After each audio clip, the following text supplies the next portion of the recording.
What's good, YouTube? It's your boy, Bluebird Sports TV, back at y'all with another one. So I want to talk about something different real quick, an argument that I consistently have.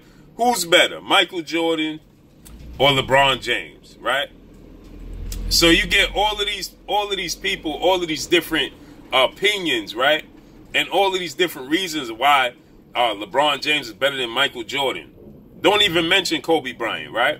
You get so many different views and opinions. And my view is always this. Michael Jordan is the best player to ever play the game. Out of sight, out of mind. And now Kevin Durant has came out and said Michael Jordan and Kobe Bryant are by far the better players. He didn't mention LeBron names per se, exactly. But he said he don't understand how people don't look at LeBron, look at Michael Jordan and Kobe Bryant and see that they're the best players to ever play this game. Just the way they move, just the way they set things up, just the way they was assassins on the court. Said that, it's not even close. There's no player today that you could compare to them. I make people watch their highlights of Michael Jordan and Kobe Bryant just to see and remind them of just how great they were. I don't know how these analysts and these people today's time can miss that. This is coming from Kevin Durant, a player who played against Kobe Bryant, a player who played against, and he played against Kobe Bryant in the tail end of his career. And this is a player who played against LeBron James as well, at the height at LeBron James' peak of his career, right? And we seen in the finals, and I know a lot of people are gonna say, well, in the finals he had a better team. Well, we seen Kevin Durant get the better of LeBron James in the finals, right? And so what that said is, I always say this: Michael Jordan played in an era that was different from LeBron James. In this era, I've never seen in my time coming up, I've never seen guys just streak to the basket without being contended at all. Now, in yesteryear, in Michael Jordan's era, there were occasions where that took place, but not constantly, not consistent like today's time. Today's time, you see players just streaking and other players just get out the way. You can't touch a player. Back then in Michael Jordan's era, you could hand check. And Kobe Bryant got a little, if I'm not mistaken, by the time, because Kobe Bryant came in '96. So I think the hand checking rule, he might have missed it or just played a year or two with the hand checking rule still in effect. Right? But you can hand check, you can grab, you can get physical, and Michael Jordan still averaged 30+ points a game, 5 and 5, in that era. Could you imagine if Michael Jordan played in this era, where you wasn't allowed to touch him, where he could freelance, he could move freely? Imagine what Michael Jordan would be able to do in this era.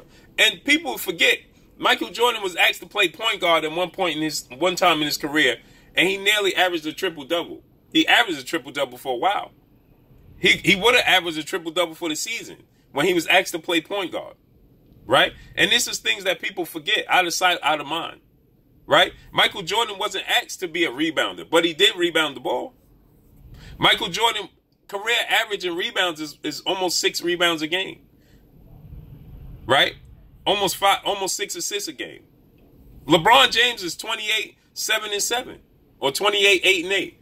So for a guy 6'8", 260 pounds, you're comparing him to a guy that was 6'6", 210 pounds, Michael Jordan, right?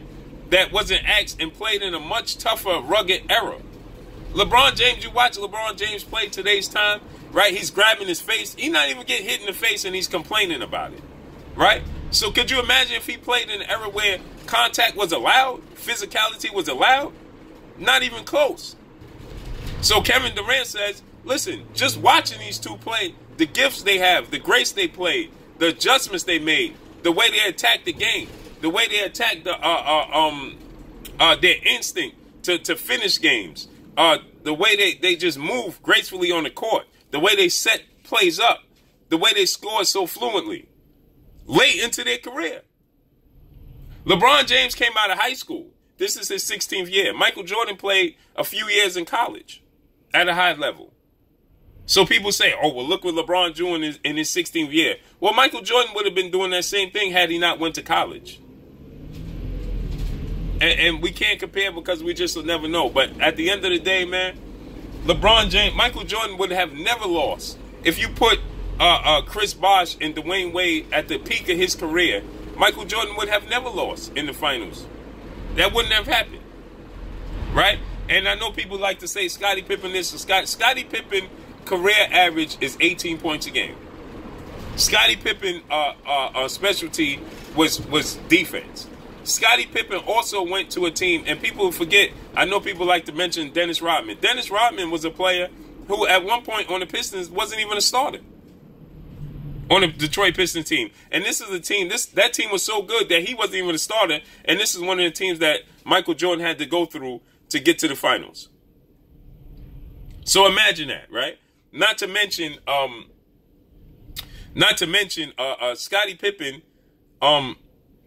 played on Portland with a team. If Scottie Pippen was so good, and the reason that Michael Jordan won finals, Scottie Pippen went to a team in the Portland Trailblazers that had Damon Stoudemire at the point guard, Bonzi Wells at the 2, Scottie Pippen at the 3, Rasheed Wallace at the 4, and Arvydas Sabonis at the 5, with Zach Randolph coming off the bench and Ruben Patterson, the self-proclaimed Kobe stopper. They didn't win.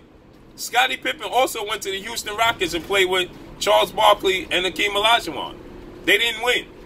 So Scottie Pippen, and this was still Scottie Pippen in his prime.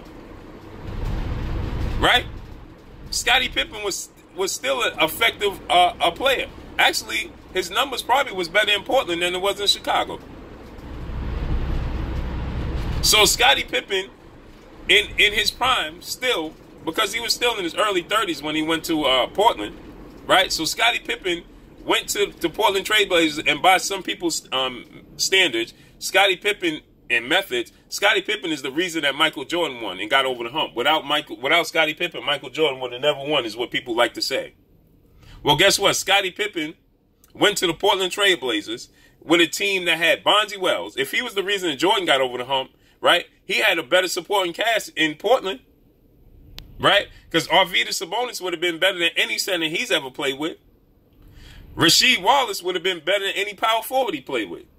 Because he ain't never played with a power forward that could put up numbers and rebounds and play defense like Rasheed Wallace. Dennis Rodman was a hell of a defensive player, and he was a hell of a rebounder. But Rasheed Wallace was a hell of a rebounder, a hell of a defensive player. But guess what? Rasheed Wallace also was a hell of a scorer. So Rasheed Wallace was a dual threat. Dennis Rodman was, it was on the offensive side, they was playing 4-on-5. But Dennis Rodman wasn't a threat. Right? Zach Randolph was coming off the bench. Damon Stoudemire at the time was a top 5 point guard in the NBA. Damon Stoudemire was. Bonzi Wells was a top 10 2 guard in the NBA at that time.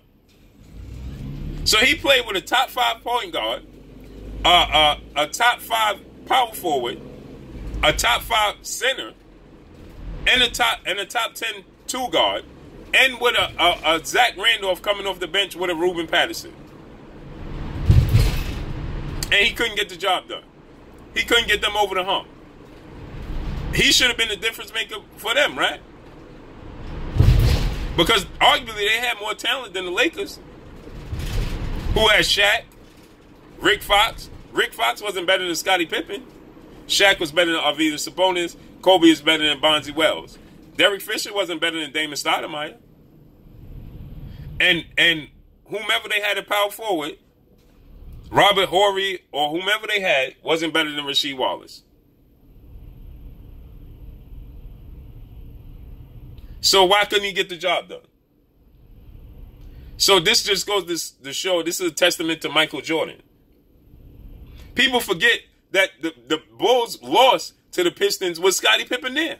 So how was he the reason to get him over the hump? People like to say Jordan didn't win without Scottie Pippen. Well, how was he the reason that he got over the hump when Scottie Pippen was there when they lost to the Pistons, and actually Jordan nearly came to blows with him because Scottie Pippen, they felt like was scared of the Pistons. So how was he the reason they got over the hump? Come on, people. So back to what Kevin Durant said. Kevin Durant said it's not even close. There's no player that compared to Michael Jordan and Kobe Bryant. Point blank and period. So he's letting the world know. He already said that. So this is another reason to let you know that he's not going to play with LeBron James and with the Lakers. He's clarifying that every chance he gets. He's making it very clear that he's not going to play with the Lakers and LeBron James once he becomes a free agent. He's making that abundantly clear.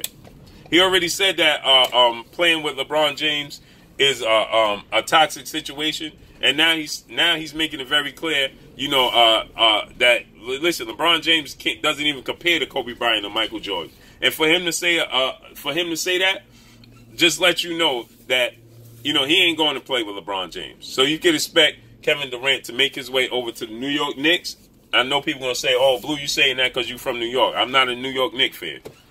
So, but you could expect him to make his way over to the New York Knicks, or you could expect Kevin Durant to make his way to the Los Angeles Clippers, because I'm hearing the Los Angeles Clippers are major players in the game. He may even make his way over to the Brooklyn Nets, but I'm hearing the Los Angeles Clippers is a major player for Kevin Durant. But that's all I got for y'all, man. It's your boy Blue Blood Sports TV. Hate, like, comment, and subscribe. You haven't subscribed, hit the subscribe button, hit the like button, hit the bell icon to get all new notifications. Follow me on Instagram at Blue Blood Sports TV, all one word. Y'all already know what it is. Shouts out to the entire LDBC. Shouts out to New Media. Shouts out to Black Media Row. Make sure y'all like and share these videos. It's your boy Blue. Kevin Durant says LeBron James doesn't even come close to the player Michael Jordan and Kobe Bryant is. That's all I got for y'all. Peace.